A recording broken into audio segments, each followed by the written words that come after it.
అస్మద్గురుభ్యో నమః. శ్రీమాత్రే నమః. పరమేశ్వరుని దివ్యపాద పద్మాలకు నమస్కారం చేసుకుంటూ వీడియోలోకి వెళ్ళిపోదాం. జూలై నెలలో ఏవేవి పుణ్యకార్యాలు ఉన్నాయి అవన్నీ మనం ఒకసారి చూద్దాం. జూలై నెలలో ఏ పండుగలు ఉన్నాయి అంటే, ఇప్పుడు మనకి మొన్న చెప్పుకున్నట్టుగానే 10వ తారీఖు దాకా గురుమౌఢ్యమి ఉంది అని చెప్పాం. కానీ 10వ తారీఖు పౌర్ణమి దాకా గురుమౌఢ్యం ఉంది కాబట్టి ఏ శుభకార్యాలు ఉండవు. తర్వాత జూన్ 25 నుంచి ఆషాఢ మాసం మొదలైపోయింది. అంటే ఇక్కడ మొత్తం ఇదంతా కూడా ఆషాఢ మాసమే. ఎక్కడ దాకా ఉంది? 24వ తారీఖు దాకా ఉంది. ఇప్పుడు ఈ జూలై నెలలో అసలు మంచి రోజులు ఉన్నాయా లేదా, జూలై నెలలో ఏవైనా శుభకార్యాలు చేసుకోవచ్చా లేదా, ఈ జూలై నెలలో ఉన్నటువంటి మంచి రోజులు వీటికి చూడండి, నేను ఇక్కడ బ్లూ కలర్తో రౌండ్గా చేసి పెట్టాను కదా, ఆ వాటి గురించి నేను మీకు క్లియర్గా చెప్తాను. ఇప్పుడు చూడండి, జూలై నెల ఎక్కడి నుంచి మొదలైంది? మంగళవారం నుంచి మొదలైంది. అంటే ఆషాఢ మాసంలో 1వ తారీఖు మంగళవారం అయింది, జూలై 1వ తారీఖు అనమాట. కానీ దీన్ని ఏమంటారంటే కుమార షష్ఠి అంటారు. దీన్ని ఏమంటారు? కుమార షష్ఠి. కుమార షష్ఠి అంటే స్కందుడు కుమారస్వామికి చాలా ఇష్టమైనటువంటి రోజు. కుమార సంభవం జరిగినటువంటి రోజు. అందుకని స్కంద షష్ఠి, కుమార షష్ఠి, స్కంద పంచమి ఇవన్నీ కూడా కుమారస్వామికి ఇష్టమైనటువంటి రోజులు. కాబట్టి ఆషాఢ మాసంలో మొట్టమొదటి రోజే చక్కగా మంగళప్రదమైనటువంటి స్కందుడితో మొదలవుతుంది. తర్వాత 6వ తారీఖు వచ్చింది చూడండి. 6వ తారీఖు మనందరము కూడా ఎంతో ఆతృతగా ఎదురు చూస్తున్నటువంటి తొలి ఏకాదశి. ఆ తొలి ఏకాదశి నాడు చాలా పర్వదినం, మనందరికీ తెలుసు.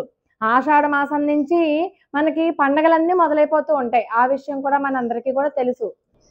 కానీ ఆషాఢ మాసంలో శుభకార్యాలు ఏమీ లేకపోయినా కూడా 6వ తారీఖు తొలి ఏకాదశి మనం తొలి పండుగగా జరుపుకుంటాం. చాలా మంచి రోజు తొలి ఏకాదశి. ఇక 10వ తారీఖు ఏమొచ్చింది? పౌర్ణమి వచ్చింది. 10వ తారీఖు పౌర్ణమి. అది కూడా ఎలాగ? గురు పౌర్ణమి అంటాం. గురు పౌర్ణమి, వ్యాస పౌర్ణమి అని చెప్పుకుంటూ ఉంటాం. అంటే ఎవరైతే మనకి ఆధ్యాత్మిక గురువులు ఉంటారు కదా, వాళ్ళ పరంపరని చేసుకోవాలి. అంతేగాని మన టీచర్స్ని లేకపోతే మనకి చదువు చెప్పిన గురువుల్ని వాళ్ళని కాదు మనం దండం పెట్టుకోవాల్సింది. వ్యాస పౌర్ణమి అంటాం. ఆ వ్యాస పౌర్ణమిని ఆ రోజు మనం చేసుకుంటాం అన్నమాట. అలాగే జూలై 10 మీకు ఏం చెప్పాను నేను? గురు పౌర్ణమి అని చెప్పాను కదా.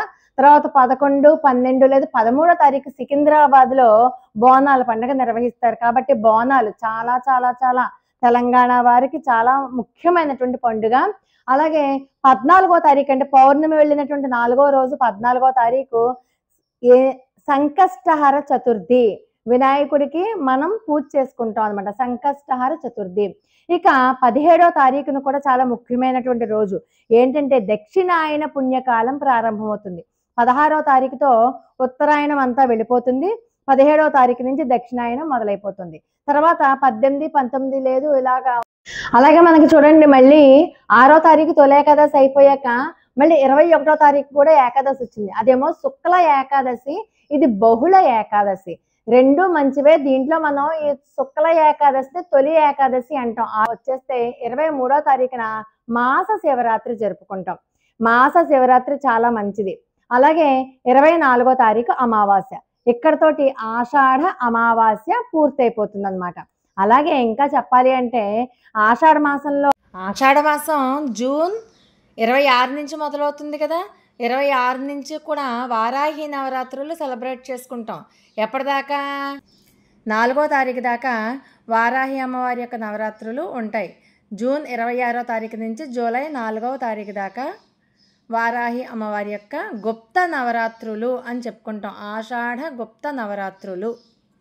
ఆషాఢ మాసంలో బారసాల, అన్నప్రాసన, అలాగే శ్రీమంతం ఇలాంటివి చేసుకోవచ్చు. ఇప్పుడు చూడండి, 24వ తారీఖున అమావాస్య వెళ్ళిపోతే 25 శ్రావణ మాసం వచ్చేస్తోంది. చూడండి, శ్రావణ మాసం శుక్రవారం మొదలైపోయింది. అంటే మొట్టమొదటి స్టార్టింగ్ డేనే లక్ష్మీ అమ్మవారిని ప్రసన్నం చేసుకోవడానికి అద్భుతమైనటువంటి రోజు.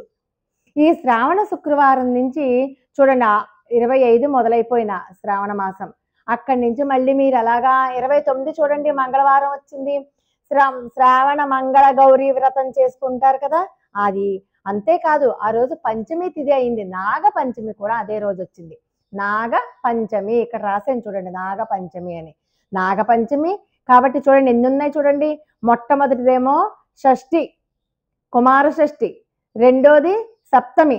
మీరు చూసుకోండి, ఇక్కడ సప్తమి అని ఉంది కదా, సప్తమి. తర్వాత అష్టమి నాడు ఏ పనులు చెయ్యం మనం, అష్టమి అసలు చేయకూడదు.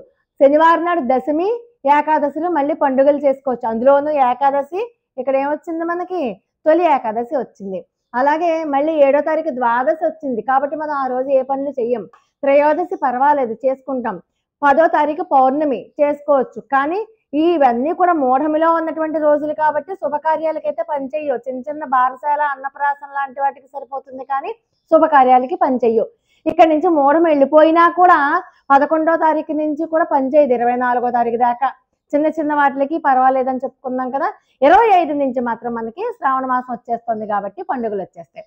కాబట్టి ఇది మనకి జూలై నెలలో వచ్చేటటువంటి పండుగలు, ముఖ్యమైనటువంటి రోజులు. ఆషాఢ మాసం 24వ తారీఖు దాకా కూడా ఎటువంటి శుభకార్యాలు అంటే గృహప్రవేశ ముహూర్తం కానీ, పెళ్లి ముహూర్తాలు కానీ ఇలాంటివి ఏమీ ఉండవు. చిన్న చిన్నవే ఉంటాయి. మీకు పెళ్లి ముహూర్తాలు, గృహప్రవేశ ముహూర్తాలు కావాలి అంటే శ్రావణ మాసం వచ్చేయాలి. లోకా సమస్త సుఖినో భవంతు. మరి ఒక అద్భుతమైన వీడియోతో మళ్ళీ కలుసుకుందాం. అంతవరకు నమస్కారం.